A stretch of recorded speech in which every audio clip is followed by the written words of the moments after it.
So now we're gonna go to Luka returning, and you see I got it there. We got Luka returning to Dallas for the first time. Fired Nico Chance, and also why Dallas really screwed up this trade, and also how people didn't see it. So all right, so the first clip we have here, this is going to be NBA on TNT. This is going to be them going over how they view the Luka and AD trade. So we got them first. Next, we're going to go to makes no sense. We're going to go to Nightcap with Ocho and Shannon, and this is going to be how they originally viewed the trade. Then we got a short. We got a short here with Mark Cuban. I'll fix that on the screen when we get to it. And then also we're gonna wrap that up with Kevin Wilds, who just went on a great rant at the end of one of their shows this week, which I just thought was great. So let's get to it. First, or the second clip where Ocho and Encore talking about the trade, and Shannon Sharp basically was saying there has to be some truth to the Luka Doncic things because they couldn't figure out why they would make the trade and not get enough for him. And as you see now, after Mark Cuban came out and said he wouldn't have made the trade, you see that changed how he views the trade actually being made. So I said it right away. This is from February 3rd. And I said, I disagree with Unc on the Dallas Mavericks side of the trade. This could just be a bad trade by Nico. He gave up a younger generational talent and only got 1 first-round draft pick out of it. Sacramento Kings got 3 first and 3 second-round draft picks for De'Aaron Fox this year. So as you see, when he went back and he was talking about the Rudy Gobert deal, that was years ago. This actually happened this year. De'Aaron Fox was traded, and that's what they got for De'Aaron Fox. So right away, I saw that this was a bad trade because the Lakers, they didn't do any pick swaps. The Lakers had 2 first round draft picks that they had that are trade eligible. They only got 1 of them.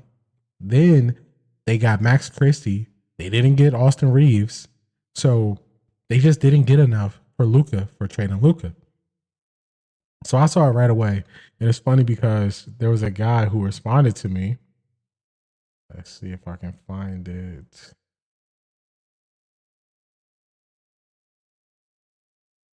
He said, where's he at? I might have to go through and see if I can find this on my profile. Basically, he was telling me that the Dallas Mavericks won this trade, the Luka trade.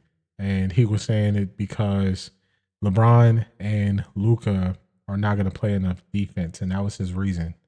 All right, so let's see. I went past it. Should be February. Was when this trade happened.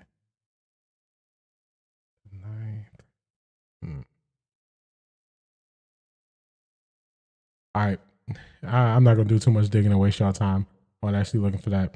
But nobody views this trade now as the Dallas Mavericks winning this trade. They coined this as the Dallas Mavericks were getting the better of this trade. Actually, let's turn. Yeah, there we go. So they coined this as the Dallas Mavericks were getting the better of this trade for the next 2 years.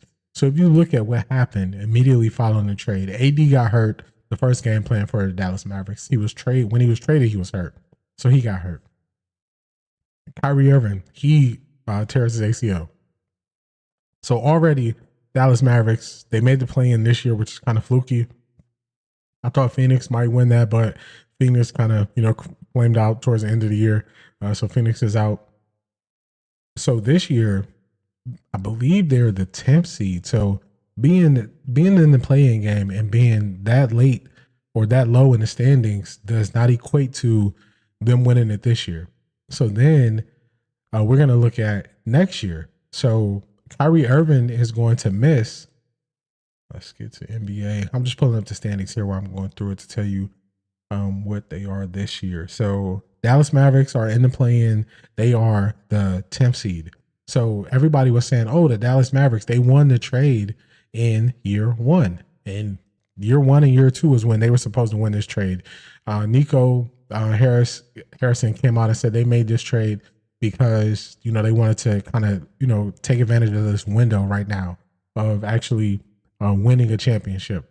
So once Kyrie got hurt, this year is over. Kyrie's potentially going to miss half of next season. So I don't believe they're going to be able to have a big enough push and lean on a player like Kyrie coming off of ACL tear to do anything next year. So that's the first 2 years where they were supposed to be in championship contention down the drain. And this is one of those situations where you can't see injuries coming, but you have to factor in players' history of getting injured. And that's where you got to factor in AD's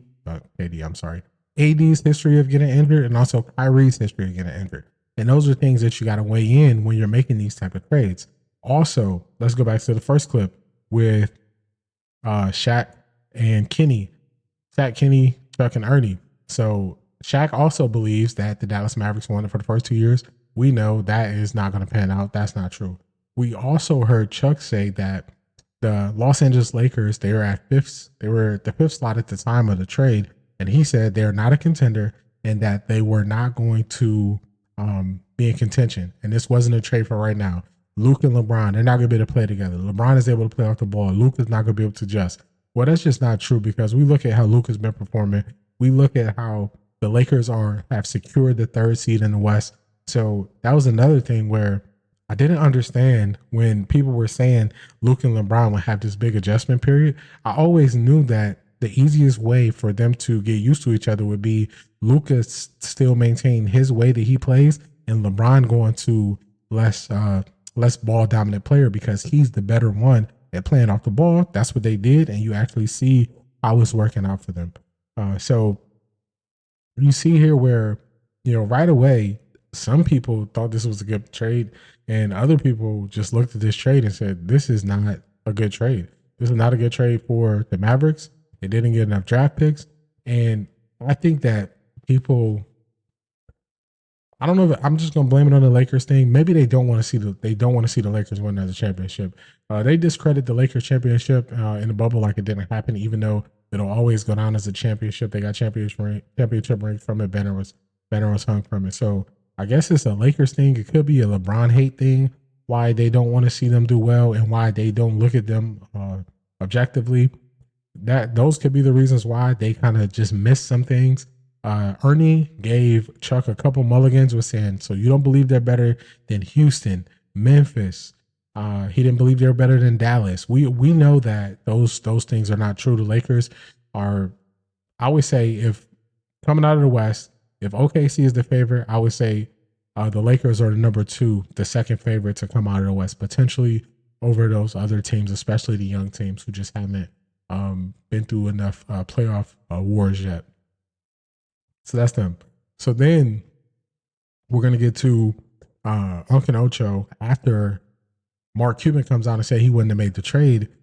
Now Unc is saying, oh man, look what they traded for Rudy Gobert. That's what I said from the beginning. From the very beginning, when they didn't get multiple first round picks, I knew that this trade wasn't a good trade when it came to Dallas because to get a generational talent like Luka Doncic, you should have had to give up at least 2 first round picks and 2 pick swaps. At least. That's bare minimum.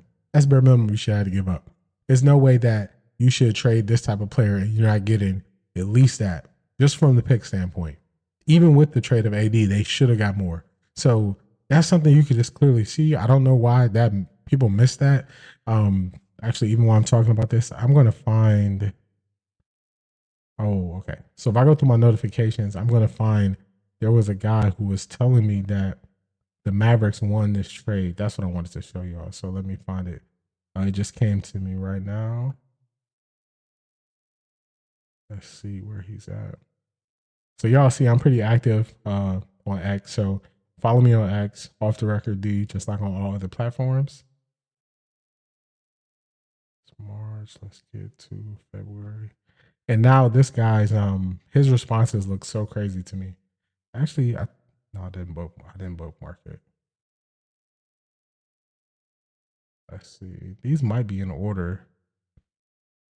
I should have bookmarked at least one of his replies in the thread so we could actually see.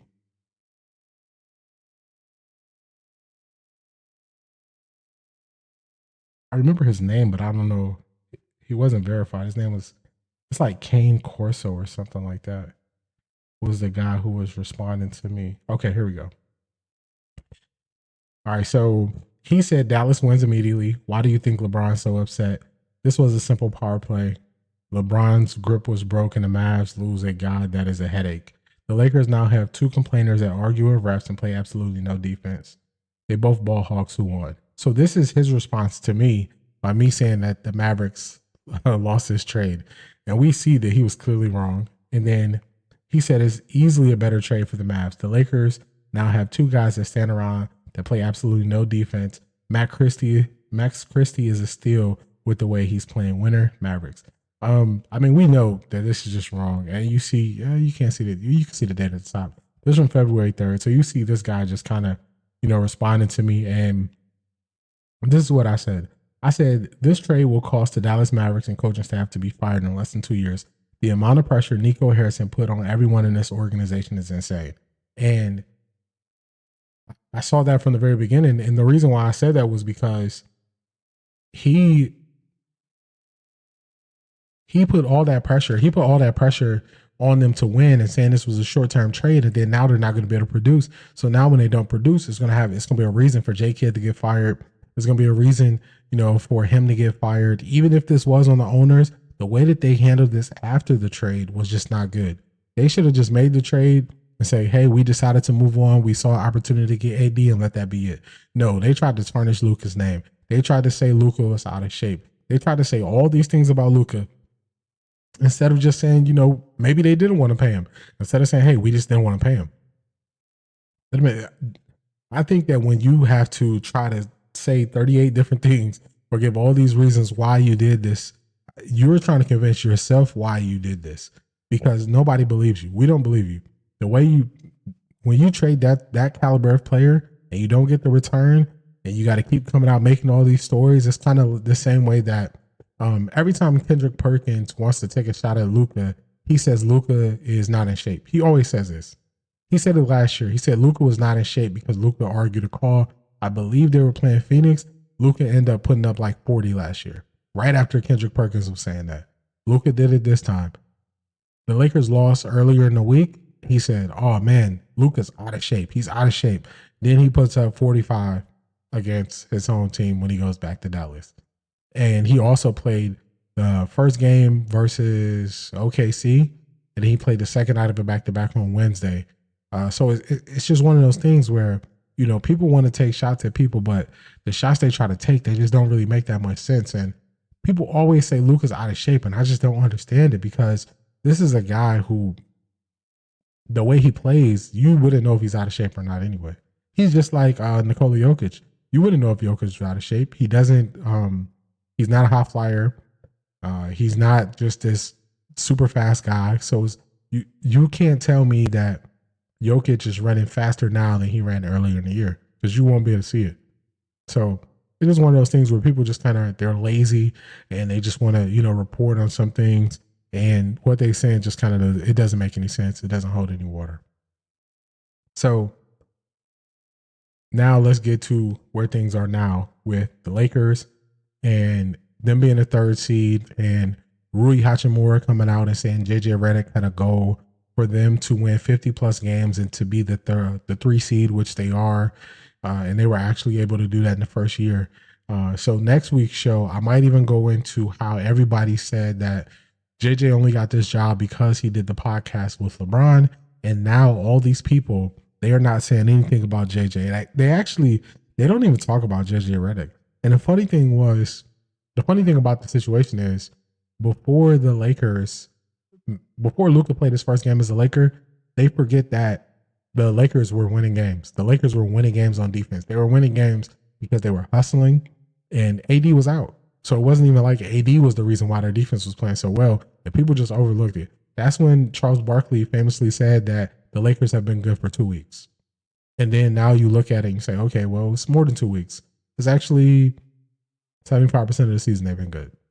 So these are situations where people are just wrong and they are just saying things.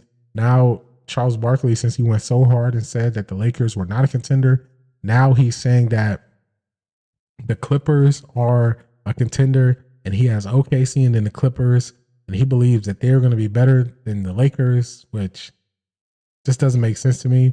The Clippers won 16 out of their last 19 when I checked, which was really good, but that's more fitting of them having a good couple weeks, like he tried to say the Lakers did, versus what they actually are. So I think this is just going to be a total disaster for Dallas. I think that within 2 years, I still stand on that Nico won't be there. Also, Jason Kidd won't be there. And it's just a bad situation with how they handled the trade. They should have got more out of the trade. They didn't. And that's just what it is. And when people go do all this talking, it just shows that they don't even believe that they got what they should have got from the trade. So that's my thoughts. That's my feelings on today's show.